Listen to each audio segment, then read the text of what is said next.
This is Nicholas Kristof in South Sudan. Nyajok Garang is one of nearly 5 million people who cannot feed themselves here. We helped her into a government vehicle. She hadn't eaten in 3 days, so she walked dozens of miles from her village to the nearest city, Awil, hoping to find food or work. But she didn't make it.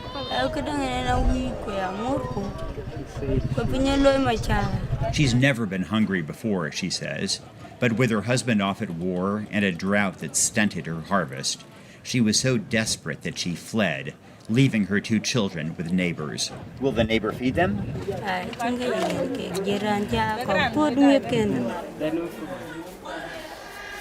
The city's hospital offers images that President Obama won't see on his forthcoming trip to Africa.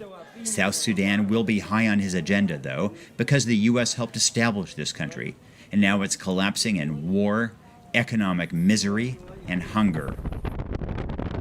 Its leaders have badly mismanaged the country, and their civil war caused this looming famine. Staple food prices have doubled. The next harvest is several months away. Memories of the horrific 1988 famine here are on everyone's mind. Does this remind you of 1988 a little bit? Yes, it's going to be like that actually. Dr. Dut Piot Eckhout spent his career treating illness.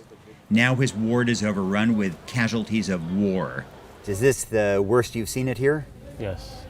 I have never seen such cases like this actually. And the coming months, even the mortality will increase actually. Does it have her hemoglobin level? Yesterday. Wow, she's almost dead.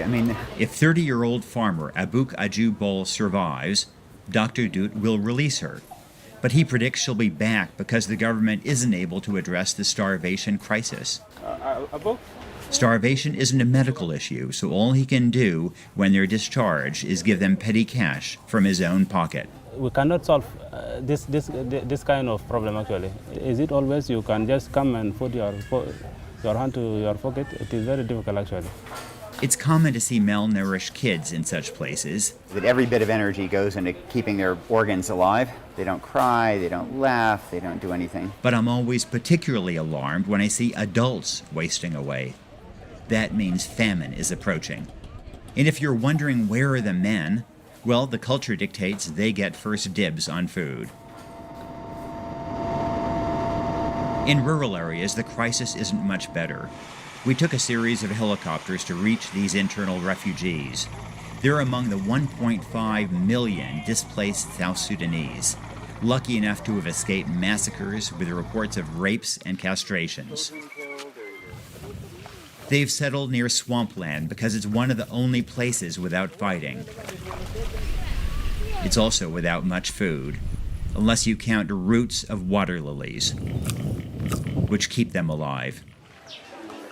UN agencies like the World Food Program reach them with temporary outposts that end in airdrops.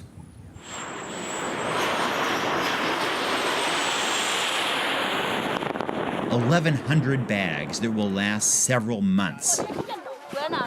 Sure, food drops are life-saving. But what's really needed, above all, is a major international effort to bring peace. I hope President Obama will push for that during his Africa trip. When you see starving people, your impulse is to think that they just need food. But South Sudanese can feed themselves if there is peace.